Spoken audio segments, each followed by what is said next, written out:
رات کا وقت تھا۔ ایک پرانی مسجد کے در و دیوار میں عجیب سا سکوت چھایا ہوا تھا۔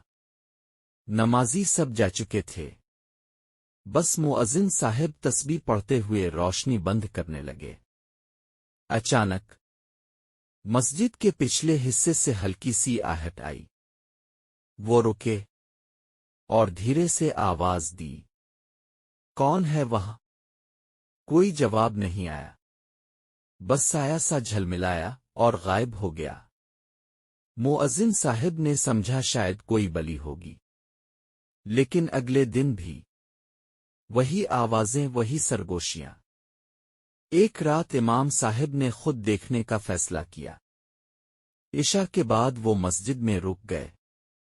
رات کے آخری پہر ایک کونے سے تلاوت کی آواز آنے لگی، لیکن مسجد میں کوئی نہیں تھا۔ امام صاحب نے قرآن ہاتھ میں لیا اور سورہ البقرہ کی تلاوت شروع کی۔ جیسے ہی انہوں نے آیت الکرسی پڑھی، ہوا تیز چلنے لگی، چراغ بجھ گیا، اور ایک غیبی آواز آئی، ہم یہاں کئی سالوں سے عبادت کرتے ہیں، ہمیں نکالنا مت، ہم انسانوں کو نقصان نہیں دیتے۔ امام صاحب نے نرمی سے کہا، یہ اللہ کا گھر ہے، سب اس کے بندے ہیں، مگر نماز کے اوقات میں تم لوگ ظاہر نہ ہوا کرو، کیونکہ یہ انسانوں کا وقت ہے۔